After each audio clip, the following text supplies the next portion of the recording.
Hello বন্ধুরা, কেমন আছো তোমরা? আশা করি তোমরা সকলে খুব ভালো আছো।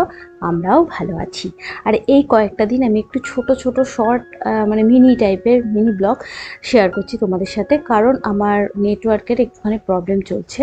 আশা করি কিছুদিনের ভেতর সেটা ঠিক হয়ে যাবে। তো সেই কারণে ছোট ছোট ভিডিও দেওয়ার চেষ্টা করছি।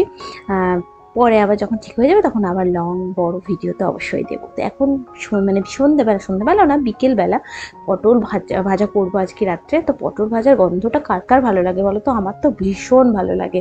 পাশের বাড়িতে পটল ভাজা হলেও সেই গন্ধটা যখন নাকে আসে, ওয়াও, জাস্ট দারুণ লাগে। আর এমনিতেও পটল আমার দারুণ লাগে। আর আজকে করব পটল ভাজা মুগের ডাল। আজকে অন্যদিন আমি মুগের ডালে শুকনো লঙ্কা ফোড়ন দিই, কিন্তু রুদ্র এত কাঁচা লঙ্কা এনেছে, এগুলো নষ্ট হয়ে যাবে।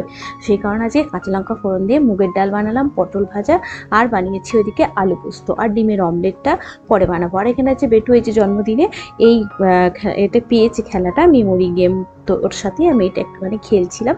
আর যে মুগের ডাল, পটল ভাজা, আর এখানে আলু পোস্ত বানিয়ে নিয়েছি। আলুগুলো না একদম ভালো না, আলু খাচ্ছি না পেঁপে না লাউ কিছু বোঝা যাচ্ছে না, কেমন যেন। আর ডিমের ভাজার জন্য আর কি সব রেডি করে রেখেছি। আর এখন বেটুকে পড়াচ্ছিলাম, তো পড়া হয়ে গেল। তো এখন ভাতটাও বসিয়ে দিলাম, ভাতটা হয়ে গেলে ডিমটা অমলেটটা বানাবো। আর এখান থেকে চিকেন বের করে রাখলাম, চিকেনটাকে জল ঝরিয়ে আর কি ভালো করে রেখে দেবো, ম্যারিনেট করে কালকে সকালে রান্না করব সেটা। আর এখন এই যে এখন কড়াই খুঁজে বেড়াচ্ছে, এই যে একটা পেয়েছি কড়াই, কারণ আমাকে আটা মাখতে হবে।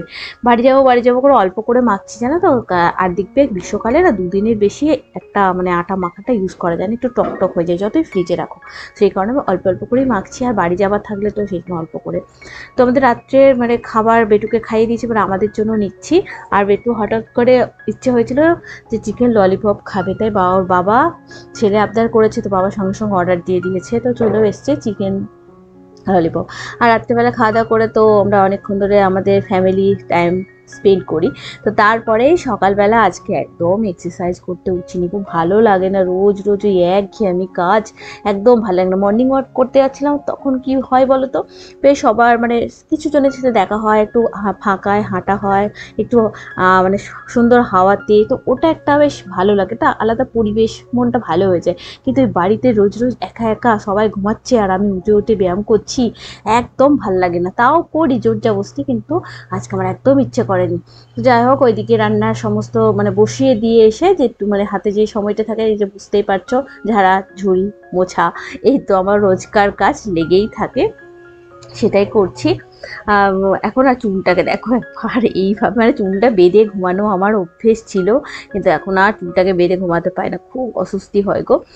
আর এইভাবে গুটিয়ে রাখতে হচ্ছে সারাক্ষণ। এখন বেটুর এখানটা পরিষ্কার করছি, কালকে যা ধুলো হয়েছে না, একটু ঝড় দিলে মানে ঝড় না, কালকে ঝড় ওঠেনি, একটু হাওয়া দিচ্ছিল জাস্ট জোরে, তাতেই এত ধুলো হয়ে গেছে না। বেটুও বলছে, মামাম দেখো আমার এখানটা স্টাডি টেবিলটা কত ধুলো হয়েছে। তো আজ কালকে আর করা হয়নি, আজকে করছে। আর এদিকে সকালবেলায় যে বললাম চিকেন, এই চিকেনটা রাত্রে খাবো যদিও, কিন্তু করে রাখলে কি সন্ধ্যের দিকে একটু সুবিধা হয়, তো সেটাই মানে করে রাখছি। আর আজকের টিফিন মানে সকালের টিফিন হচ্ছে পেঁয়াজি, সবার জন্য পেঁয়াজি বানাচ্ছি। যদিও আমার ছেলে একদম মুড়ি খেতে পছন্দ করে না, কিন্তু তবুও আমি আজকে সবার জন্য পেঁয়াজি বানাচ্ছি। সবাই মুড়ি, রুদ্রও খেয়েছে, বেটুও খেয়েছে, আর আমিও একটু পেঁয়াজি দিয়ে মুড়ি খেয়ে নিয়েছি। সব হয়ে গেছে রান্না টান্না, এখন রান্নাঘরটা পরিষ্কার করে নিয়েছি, ব্যাস।